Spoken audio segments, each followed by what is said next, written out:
Today we are in Tel Aviv.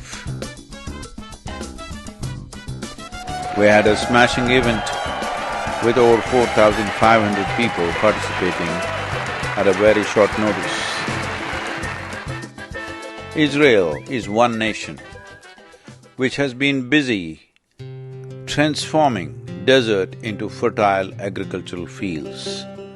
Unfortunately, when the rest of the world is degrading fertile soils into deserts, there are many reasons why Israel has managed this.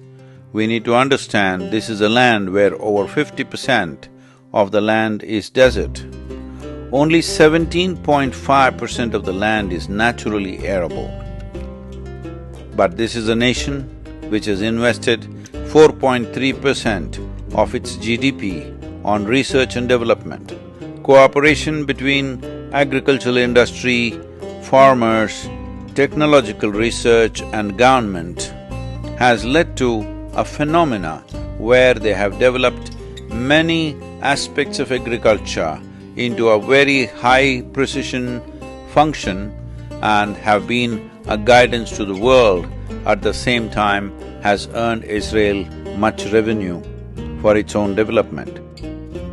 95% of the food requirement of the Israeli people is produced in this land, which is harsh by its natural tendency but tamed and transformed by these determined people into very fertile agricultural yields. Israel probably has the highest number of agricultural breakthroughs in terms of technology. Precision agriculture is a part of Israeli culture.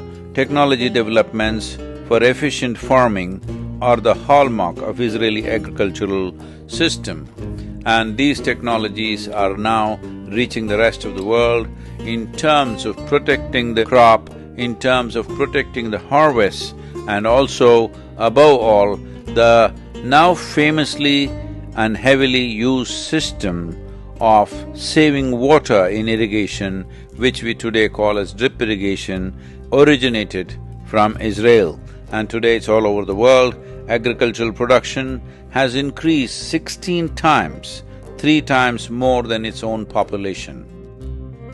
This is an example that world needs to emulate, and above all, the most important aspect that we need to emulate from Israel is food should grow where people are, not somewhere else. It is not about looking for nations where there is vast tracts of land and less population and do the same destructive agricultural process, and when that land is depleted, we go to another land. This method of producing food for the world's population must go. Food must grow where people are.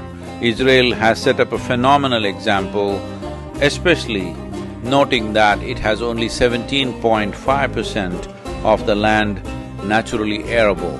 By any means, this is a phenomenal achievement. The ingenuity of Israeli agricultural technologies is something that will definitely benefit the world in a big way. It is heartening to see that when people have the necessary resolve, we can turn things around, and definitely where we are right now in terms of soil degradation in the world, this can be turned around if we have the necessary resolve and focus. Save soil, let's make it happen.